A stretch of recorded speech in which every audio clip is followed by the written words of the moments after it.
விஜய் எந்த தொகுதியில் போட்டியிடப் போகிறார் அப்படின்ற ஒரு கேள்விக்குறி நீண்ட காலமாகவே இருந்து கொண்டிருந்தது. தற்போது அதற்கு பதில் கிடைத்து விட்டதா அப்படின்ற சந்தேகம் வருகிறது. என்னன்னா, வியாசர்பாடியில தாவேகாவுடைய செயல்வீரர்கள் கூட்டம் நடக்கிறது.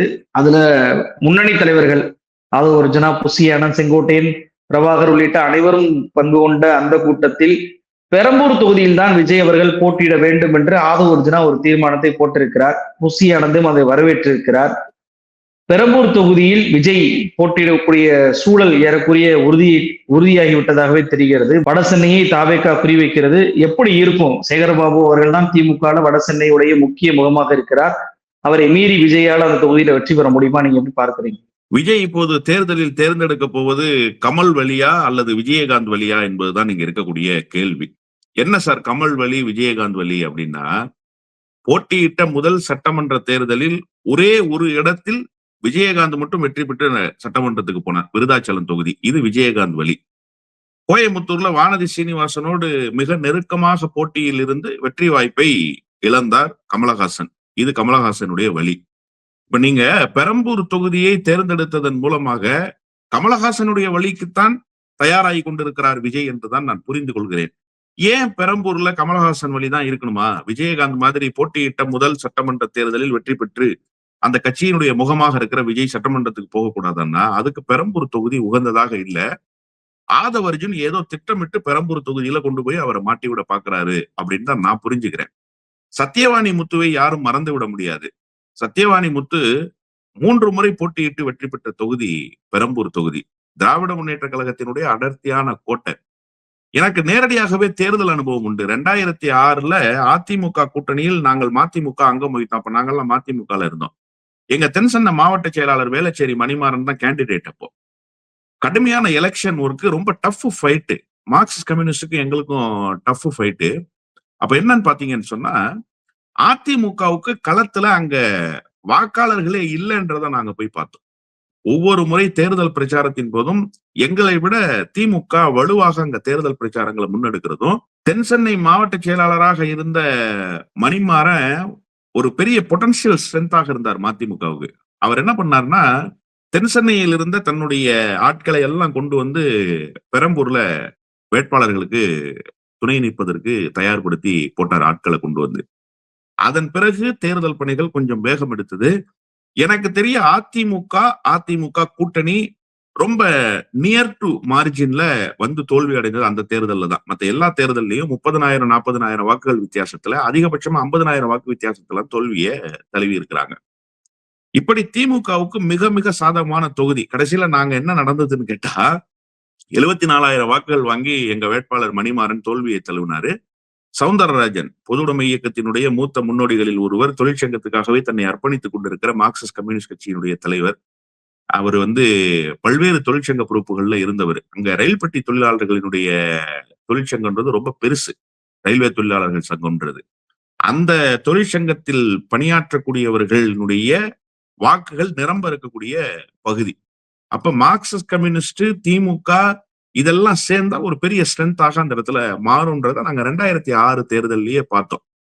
இப்ப அதை விட கூடுதலா என்ன அப்படின்னு சொன்னா, கமலஹாசனுடைய மக்கள் நீதி மையம் கிட்டத்தட்ட 13,000 14,000 வாக்குகளை வாங்கி இருக்கிறாங்க. அதுல கொஞ்சம் குறைஞ்சு ஒரு 8,000 வாக்குகள் இப்ப இருக்கு அப்படின்னு சொன்னா கூட, ஒரு பெரிய வலுவான கூட்டணியாக பெரம்பூர் தொகுதிக்குள்ள அந்த கூட்டணி நிற்கும். போன முறை வெற்றி பெற்றதை விட இன்னொரு 5,000 6,000 வாக்குகள் கூடுதலாக பெற்றுதான் வெற்றி பெறுவதற்கான வாய்ப்பு திமுகவுக்கு இருக்கு. அந்த தொகுதியை தேர்வு செய்ததே முதல்ல விஜயை கொண்டு போய் மாட்டி விடுற வேலைதான். இவங்க ஒரு பொலிட்டிக்கல் கால்குலேஷன் வச்சிருக்கிறாங்க. என்ன அப்படின்னு சொன்னா, சேகர் பாபுவுக்கு குருநாதராக இருந்தவர் வி.எஸ். பாபு. அவர் திமுக மாவட்ட செயலாளர், புரசைவாக்கத்துல எம்எல்ஏவா இருந்தாரு. அவர் இப்ப செங்கோட்டையனுடைய ஏற்பாட்டுல தமிழக வெற்றி கழகத்துல சேர்ந்திருக்காரு. அவர் அதிமுகவுக்கு போயிட்டாரு. அதிமுகல போய் கொஞ்ச நாள் மாவட்ட செயலாளர். அவர் இப்ப இங்க சேர்ந்திருக்காரு. அவர் ஏதோ ஒரு பெரிய தேர்தல் வியூகத்தை வகுப்பாரு. ஜே.சி.டி. பிரபாகரன் ஏற்கனவே வில்லிவாக்கத்துல பேராசிரியர் அன்பழகனை வீழ்த்தினவரு. அவர் வில்லிவாக்கத்துல எம்எல்ஏவாக இருந்தவரு. அவர் ஒரு தேர்தல் வியூகத்தை இங்க வகுப்பாரு. நாம இங்க எளிய மக்களினுடைய வாக்குகளை பெறலாம். புசி ஆனந்தினுடைய பேச்சு அப்படிதான். எளிய மக்களினுடைய வாக்குகளை பெறலாம் அப்படின்னு அவங்க நினைக்கிறாங்க. அந்த வியூகமே முதல்ல தவறு. திமுக என்கிற பிம்பத்துக்குள் நின்ற வி.எஸ். பாபு தான் செல்வாக்கே தவிர வி.எஸ். பாபு இண்டிவிஜுவல் செல்வாக்கு இல்ல. அந்த பிம்பத்திலிருந்து அவர் வெளியேறி அதிமுகவுக்கு போன பிறகு செல்லா காசு ஆயிட்டார் அவர். வி.எஸ். பாபுவுக்கு எந்த ரோலும் வடசென்ன அரசியல்ல இல்ல. அவர்கிட்ட இருந்து வளர்ந்தவர்கள் எல்லாம் இன்னைக்கு பெரிய ஆளாகி திமுகவுல பெரிய ஜாம்பவான்களா மாறிட்டாங்கிறத வடசென்னை அரசியல் அறிந்தவர்கள் சொல்லுவாங்க. இன்னொரு முக்கியமான விஷயம், நீங்க அதிமுகவுக்கு பெரிய அலை வீசும்போது ஜே.சி.டி. பிரபாகரன் ஜெயிச்சாரு வில்லிவாக்கம் தொகுதியில.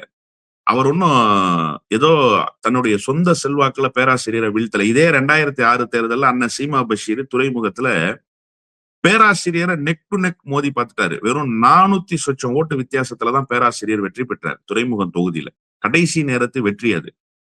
அப்போ அந்த வெற்றியோடு ஒப்பிடுகிற போது ஜே.சி.டி. பிரபாகரன் பெற்ற வெற்றின்றது ஒரு பெரிய வெற்றியே கிடையாது வில்லிவாக்கம் தொகுதிக்குள்ள.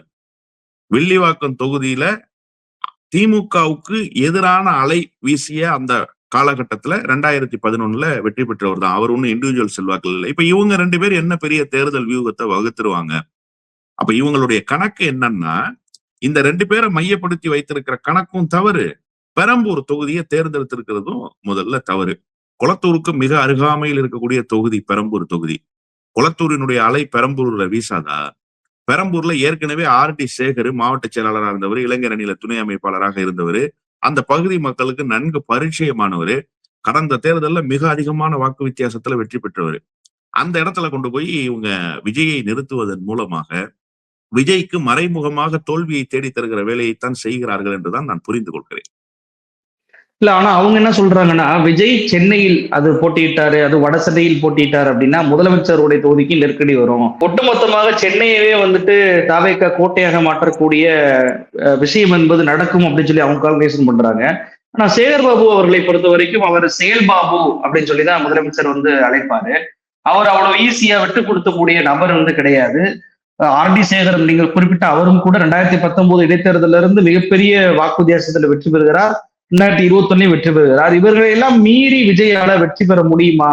அப்ப அவர்கள் நினைப்பதை போல ஒட்டுமொத்த சென்னையுமே வந்து வளைத்து போட முடியுமா அப்படின்ற கேள்வி இருக்குல்ல. அதாவது இதெல்லாம் வந்து பகலில் கனவு காண்கிற வேலைன்னு தான் சொல்லணும். இந்த சென்னையை வளைத்து போட்டலாம், பெரம்பூரினுடைய வீழ்ச்சி குளத்தூர்ல எதிரொலிக்கும், முதலமைச்சர் தொகுதிக்கு நெருக்கடி வரும். சார், திமுகவினுடைய கோட்டை சார் தலைநகர் சென்னை.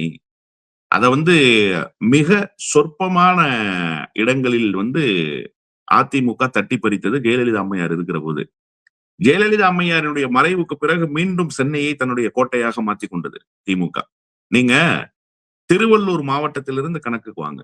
திருவள்ளூர், வட சென்னை, தென் சென்னை, மத்திய சென்னை, இந்த பக்கம் காஞ்சிபுரம், செங்கல்பட்டு மாவட்டத்துல மதுராந்தகம் ஒரு தொகுதியை தவிர மீதி எல்லா இடங்களிலும் 100 விழுக்காடு வெற்றியை பெற்ற கட்சி எதுன்னு கேட்டா திராவிட முன்னேற்ற கழகம்.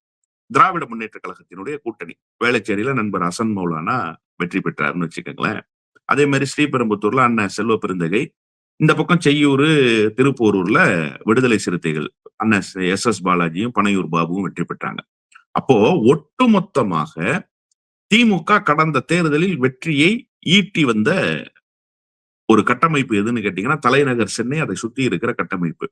அது இப்ப இன்னும் கூடுதலாக மாறி இருக்கு. உதாரணமாக வெள்ளம் வடிகிறதுன்றது இருக்குல்ல, சென்னை வரலாற்றிலேயே வெள்ளம் வடிகிறதுக்கு இவ்வளவு எளிய நேரம், அதாவது குறைவான நேரம் நடந்திருக்கு அப்படின்னு சொன்னா அது இந்த திமுக ஆட்சி வந்ததற்கு பிறகு வெள்ள நீர் வடிகால் அமைக்கப்பட்டதற்கு பிறகுதான். இதையெல்லாம் தாண்டி சென்னையை மேம்படுத்துவதற்கான திட்டங்கள், சென்னைக்கு கொடுக்கப்பட்டிருக்கிற அறிவிப்புகள், இப்போ இதற்கு முன்பு செய்திருக்கிற நலத்திட்டங்கள், மாநகராட்சியினுடைய செயல்பாடு, இவை எல்லாம் சேர்ந்து திமுகவுக்கு இன்னும் கூடுதல் பலத்தை சென்னையில உருவாக்கி இருக்கு. நீங்க விஜய் சென்னையில கடைசியாக எந்த இடத்துல கூட்டம் போட்டார்? பனையூர்ல நிறைய கூட்டம் நடத்திட்டார். உடனே பனையூர் கூட்டம்னு நீங்க சொல்லிடக்கூடாது. ஏன் சென்னைக்குள்ள இதுவரைக்கும் கூட்டம் நடத்தல? சென்னையில விஜய்க்கு கட்டமைப்பே முழுமையாக இல்லைன்றதுதான் யதார்த்தமான உண்மை. பிற மாவட்டங்கள்ல இருக்கிற கட்டமைப்பு போல சென்னைக்குள்ள இல்ல. உண்மையிலேயே விஜய் என்ன செய்யணும்? நாகப்பட்டினத்துக்கு போனார், பல ஆயிரக்கணக்கானவர்கள் திரண்டாங்க. மீனவ சமூகத்தை குறிவைத்து நாகப்பட்டினம் தொகுதியில போட்டியிடலான்னு ஒரு சூழல் இருந்தது. ஆனா இப்ப மீனவ சமூகத்தினுடைய வாக்குகளே அங்க 2ஆக பிளவுபட்டு போயிருக்கு. தொகுதி மறுசீரமைப்புல நாகப்பட்டினத்துல மீனவ சமூகத்தினுடைய வாக்கு பெரும்பான்மையாக இல்ல. இப்போ அந்த தொகுதியில இல்ல. வேற எந்த இடங்கள்ல போலாம்? அப்ப விஜய் போன இடங்கள்ல எங்க அதிகமாக கூட்டம் கூடியது, விஜயினுடைய கட்டமைப்பு ரீதியாக எங்க விஜய்க்கு பலமாக இருக்கு அப்படிங்கிறத பார்த்துதானே நீங்க போகணும். சென்னையில உங்க கட்டமைப்பு என்ன? உட்கட்சிக்குள்ள நீங்க பரிசோதனை பண்ணி பார்க்க வேண்டாமா? விஜய்க்கு அந்த அறிவு இல்ல. அதனாலதான் இவங்க தீர்மானத்தை போட்டு விஜயை காலி பண்ற வேலையை செய்றாங்க. இப்ப புஷி ஆனந்துக்கும் ஆதவ அர்ஜுனுக்கும் ஒரு போட்டி என்னன்னா, தாவேக்கா எங்காவது ஒரு இடத்தில் வெற்றி பெறும்னு ஒரு செய்தி இருந்தா அந்த வெற்றி யாருடைய வெற்றியா இருக்க போகுது? ஆதவ அர்ஜுனுடைய வெற்றியாக இருக்க போதா, புஷி ஆனந்தனுடைய வெற்றியாக இருக்க போதாங்கிறது தான் இப்ப 2 பேத்துக்குள்ள இருக்கிற காம்படிஷன். எந்த காரணத்தை கொண்டு விஜய் அந்த வெற்றிக்குள்ள வந்துடக்கூடாதுன்னு இவங்க 2 பேருமே நினைக்கிறாங்க. அதற்குண்டான வேலையை செய்யறாங்க. இல்லைன்னா ஒரு தலைவர் தோல்வி அடைய முடியும் அல்லது வெற்றி பெறுவதற்கான வாய்ப்பு இலகுவாக இல்லைங்கிற இடத்தை போய் ஃபைண்ட் அவுட் பண்ணுவாங்களா? எவ்வளவு முக்கியமான தேர்தல் இந்த தேர்தல். விஜய் தோல்வியை இல்ல, தழுவிட்டா என்ன? ஆதவுடைய கான்பிடென்ட் அவ்வளவு லேசா இடம் போட முடியுமா? ஏன்னா ஆதவ அர்ஜுனா பொறுத்த வரைக்கும் பாத்தீங்கன்னா அவர் வந்துட்டு சிபிஐ வழக்கு அப்படின்னு சொல்லி விஜயை வந்து காப்பாத்தி விட்டார் தமிழ்நாட்டுல இருந்து. அதே போல வந்துட்டு விஜயுடைய முதல் கையெழுத்து சாதிவாரி கணக்கெடுப்பு எழுதுறது தான் போடுவாரு சிஎம் ஆன பிறகு அப்படின்றாரு. சவால்லாம் பாத்தீங்க அப்படின்னா முதலமைச்சருக்கே விடுறாரு, துண்டு சீட்டு இல்லாம வருவீங்கன்னா எங்களுடைய தலைவர் வந்து தனியா வருவாரு, பொது மேடையை போடுவோம், விவாதம் வச்சுக்கிறோமா அப்படிலாம் கூப்பிடுறாரு. இவ்வளவு தூரத்துக்கு ஆதவ அர்ஜுனா இருப்பது கான்பிடென்ட் இல்லையா? அது வந்து விஜய் வந்து தள்ளி இப்ப விடுவதை போலவா ஆதவ பார்த்தது? அர்ஜுனா கான்பிடென்டா இருக்காரா, விஜயை மாட்டி விடுறாரா? ரெண்டுக்கும் வேறுபாடு இருக்கு. நீங்க சொன்ன அந்த சிபிஐ வழக்கு இதெல்லாம் விஜயை மாட்டி விட்டது தானே. ஏன் சார் சென்னை சிபிஐ அலுவலகத்துல விஜயை விசாரிக்காம டெல்லிக்கு கூட்டு போனாங்க? யோசிக்க வேண்டாமா? அப்ப இதற்கு வழிகோலியது யாரு? இவர் தானே. இன்னொன்னு, விஜய் இதுவரைக்கும் பத்திரிகையாளர்களே சந்திக்கல. அந்த கான்கிளேவ் கூட இவரை போய் பார்த்து கொஸ்டினை எழுதி கொடுத்து அதுக்கு இவர் ஒரு 1/2 மணி நேரம் எடுத்துக்கிட்டு வேற யாரோ ஒருத்தர் ஆன்சர் எழுதி கொடுத்து அந்த பேப்பரை கொண்டு வந்து கொடுத்து ஆஹா ஓஹோன்னு பேசினாங்க. அம்பலப்பட்டு போய் அசிங்கப்பட்டு போனார். இன்றைக்கு காலையில் கூட பத்திரிகையாளர்களை சந்தித்திருக்கிறார் தமிழ்நாடு முதலமைச்சர். நேற்றைக்கு கூட மதுரையிலே கூட்டத்திலே பேசி இருக்கிறார் தமிழ்நாடு முதலமைச்சர். நீங்க அவரோட சேலஞ்ச் பண்றீங்க, மாட்டிக்க கூடாது, விஜயை மாட்ட வச்சிடக்கூடாது. விஜயால போய் நின்று முதலமைச்சரோடு பேச முடியுமா? முதலமைச்சரை பார்த்தாலே அடுத்த கட்டம் நகர முடியாம உட்கார்ந்துருவார். ஐயா அப்படின்னு சொல்லி கும்பிட்டுற மாட்டாரா? ஏன்னா அதிகாரத்தில் இருந்த மாபெரும் தலைவர்களை பார்த்தால் அவர்களுடைய காலில் விழக்கூடிய சுபாவத்தை பெற்றிருக்கிறார். ஜெயலலிதா அம்மையார் காலில் போய் விழுந்தார் இல்லையா? அது மாதிரி இவ்வளவு பெரிய தலைவருக்கு முன்னாடி வந்து நின்னா காலில் போய் விழுந்துட மாட்டாரா? மாட்டி விடுற வேலை இல்லையா இந்த வேலை? நீங்க ஆதவ அர்ஜுனுடைய வியூகத்தை அவ்வளவு எளிதாக கணக்கிட்ட முடியுமா அப்படின்னா, ஆதவ அர்ஜுன் இதுக்கு முன்னாடி என்ன பெரிய வியூகத்தை வகுத்து அந்த வியூகம் மிகப்பெரிய வெற்றியை ஈட்டி தந்தது? ஏதாவது ஒரு வியூகத்தை சொல்லுங்க. இந்த வியூகம் ஆதவ அர்ஜுன் வகுத்த வியூகம். கரூர்ல பிரச்சனைக்கு காரணமே ஆதவ அர்ஜுன் தானே சார். சிபிஐ ரிப்போர்ட்டே அதை தானே சார் சொல்லுது. ஏற்கனவே நம்ம போட்ட first investigation report, Tamil Nadu government போட்ட ஃபர்ஸ்ட் இன்வெஸ்டிகேஷன் ரிப்போர்ட் அதுதானே சார் சொல்லுது, முதல் தகவல் அறிக்கையும். அப்போ ஆதவ அர்ஜுன் எல்லா இடங்களிலும் விஜயை சிக்க வைக்கிற வேலையைத்தான் செய்திருக்கிறாரே தவிர ஒரு இடத்தில் கூட விஜயை காப்பாற்றுகிற வேலையோ அல்லது விஜய்க்கு ஒரு நல்ல ஆலோசனை சொல்கிற வேலையோ அவர் ஒருபோதும் செய்ததே இல்லை. இந்த நடைமுறையும் அப்படிப்பட்ட நடைமுறை தான். முதல்ல பத்திரிகையாளரை சந்திக்க சொல்லுங்க, அப்புறமா துண்டு சீட்டு இல்லாம பேசுவாங்களா, துண்டு சீட்டோட பேசுவாங்களா? நான் கேக்குறேன், பஸ்ல ஏறி நிக்கிறாரு இல்லையா விஜய், அந்த பஸ்ல முன்னாடி கொண்டு வந்து ஒரு கருப்பு கலர்ல ஒரு பேடு மாதிரி வைக்கிறாங்களா, என்ன பேடு அது? அப்போ நீங்க என்னன்னா அந்த பேப்பரை கூட தெரியாம மறைச்சு வச்சு பேச வைக்கிறீங்க. நீங்க பேப்பர் பார்த்து பேசுவது ஒன்றும் தவறில்லை சார். குறிப்புகள் எடுத்து வைத்துக் கொண்டுதான் பேச வேண்டும். குறிப்புகள் பார்த்து பேசுவது ஒன்றும் தவறில்லை. ஆனா பேச வேண்டிய செய்தியவே கொட்ட கொட்ட எழுத்துல எழுதிக்கிட்டு அண்ணா சூரப்பேட்டை அப்படின்னு எழுதி வச்சு சூரப்பேட்டையை படிக்கிறது இருக்குல்ல, அதுதான் தப்பு. இப்ப இவர் அதை தான் படிச்சுட்டு இருக்காரு. திடீர்னு பேசிக்கிட்டே இருப்பாரு. விஜய் பேசும்போது ஒரு ஸ்ட்ரக் ஆயிரும். என்ன ஸ்ட்ரக் ஆயிடுச்சு? அந்த வீடியோ வந்து அப்படியே பாஸ் பண்ண எப்படி இருக்கும், அந்த மாதிரி ஒரு பாசிங் சிச்சுவேஷன் வந்துடும். அதுக்கப்புறம் எந்த வரியில விட்டாருன்னு தெரியாது. அப்புறமாக நான் தமிழ்நாட்டு மக்களுக்கு சொல்லிக் கொள்கிறேன் அப்படின்னு பேசுற அந்த துணி இருக்கு இல்லையா, இது வந்து பேப்பர் பார்த்து பேசுறது தானே. இது நல்லா தெரியும் ஆதவ அர்ஜுனுக்கு. இப்ப ஆதவ அர்ஜுன் காப்பாத்துறாரா? ஆதவ அர்ஜுன் விஜயை டிஃபைன் பண்றாரா? இல்ல, இவரும் பேப்பர் பார்த்து பேசுவாருன்னு தெரியும். இவரால பேப்பர் இல்லாம ஒரு வார்த்தை கூட பேச முடியாதுன்றதும் தெரியும். தெரிந்தே மாட்டி விடுற வேலை. ஒருவேளை நாளைக்கு வாங்க அப்படி ஒரு சவாலா சந்திக்கலாம்னு சொல்லிட்டா விஜய் பனையூர்ல இருந்து வெளியிலேயே வர மாட்டார். விஜய்க்கு தெரியும் நம்மளால பேச முடியாதுன்னு சொல்லி. அதனால விஜயை மாட்டி விடுகிற வேலையைத்தான் தொடர்ச்சியாக ஆதவ அர்ஜுன் செய்கிறார். இந்த பேச்சும் சவால் விடுகிற பேச்சு அல்ல, விஜயை நெருக்கடிக்குள்ளாக்குகிற பேச்சு என்றுதான் நான் பார்க்கிறேன். இப்ப நாளைக்கு வேலூர்ல வந்து விஜய் அவர்கள் ஒரு கூட்டம் போடுகிறார். இது முதல்ல மக்கள் சந்திப்பாக இருந்தது, நிறைய பேர் வருவாங்க அப்படின்னு சொல்லிட்டு பிரம்மாண்டமான இடங்களையும் அவங்க தேர்வு பண்ணியிருந்தாங்க. ஆனா இப்போ நிர்வாகிகள் சந்திப்பு என்று மாற்றம் ஆகியிருக்கிறது. ஏற்கனவே வேலூர் எஸ்பி அவர்கள் நிறைய கேள்விகளை தாவேக்காவை நோக்கி கேட்டிருந்தார். சேலத்திலையும் நிர்வாகிகள் சந்திப்பு என்று மாறியது. இப்ப வேலூர்லயும் நிர்வாகி சந்திப்பு என்று மாறுகிறது. தொடர்ச்சியாக ஏன் மக்கள் சந்திப்பு என்பது நிர்வாக சந்திப்பாக மாறுது? இது உங்களுடைய பதில் என்ன? குறிப்பா அந்த கூட்டம் வந்து சேருகிற போது இவர்களால் கட்டுப்படுத்த முடியவில்லை, இவர்களால் கூட்டத்தை நடத்த முடியவில்லை என்பது யதார்த்தமான உண்மை. மீண்டும் ஒரு அசம்பாவித சம்பவம் நடந்துவிடக் கூடாதுன்னு காவல்துறை தடுக்க முனைகிறார்கள். ஆனா காவல்துறை மீது இவர்கள் கோபத்தை வெளிப்படுத்துகிறார்கள். ஒரு கட்சிக்கு ஒரு கூட்டம் நடக்குதுன்னா என்னதான் காவல்துறை வந்து பாதுகாப்பு தந்தாலுமே கூட, காவல்துறை வழிகாட்டு நெறிமுறையை சொன்னாலும் கூட, அந்த கட்சியினுடைய உட்கட்டமைப்புக்குள் கொஞ்சமேனும் ஒழுக்கம் இருக்க வேண்டும். ஒரு டிசிப்ளினை அந்த கட்சி மெயின்டைன் பண்ணணும். பொது ஒழுங்கு என்கிறது ரொம்ப முக்கியம் ஒரு அரசியல் கட்சிக்கு. அதை அவர்கள் செய்தாக வேண்டும். ஆனா அவர்கள் அதை செய்ய மறுக்கிறார்கள். அவர்களுக்கு அதை சொல்லித் தருவதற்கு விஜய் தயாராக இல்லை. விஜய்க்கு அது தெரியவும் இல்லை. அப்ப இதுதான் தொடர்ச்சியாக நீங்க வந்து பிரச்சார கூட்டங்களை கூட இப்படித்தான் அவர்கள் நடத்த வேண்டிய கட்டாயத்துக்கு வந்து சேருவார்கள். நீங்க உச்சபட்சமான நட்சத்திரத்தை பார்ப்பதற்கு, திரையில் தோன்றிய நட்சத்திரத்தை பார்ப்பதற்கு சில கூட்டம் வருவதற்கு வாய்ப்பு இருக்கிறது. வந்துகிட்டு தான் இருக்கு. அப்படிதான் வர்றாங்க அந்த கூட்டம். அந்த கூட்டத்தை காவல்துறை கட்டுப்படுத்தணும். ஆனா கட்சிக்காரங்க கொஞ்சமாவது பொறுப்புன்னு வந்து செயல்படணும்ல. அப்ப பொறுப்பில்லாமல் செயல்படுகிற கூட்டத்தை வைத்திருக்கிறவரை இப்படித்தான் கூட்டங்களை நடத்த வேண்டிய கட்டாயம் விஜய்க்கு ஏற்படும்.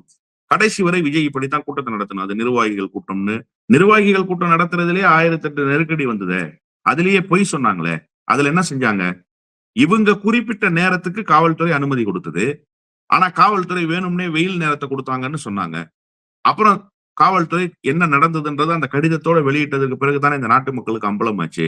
அப்ப பொது ஒழுங்கை கடைபிடிக்காதவரை, ஒரு கூட்டத்தை ஒழுக்கமாக நடத்த வேண்டும் என்கிற உணர்வு இல்லாதவரை, இவர்கள் இப்படித்தான் கூட்டத்தை நடத்தி கொண்டிருப்பார்கள். இனிமேலும் இப்படித்தான் கூட்டத்தை நடத்த முடியும். நிகழ்ச்சியில் கலந்து கொண்டு பல்வேறு தொலைநிலை என்று பகிர்ந்துட்டீங்க. ரொம்ப நன்றி சார். நன்றி.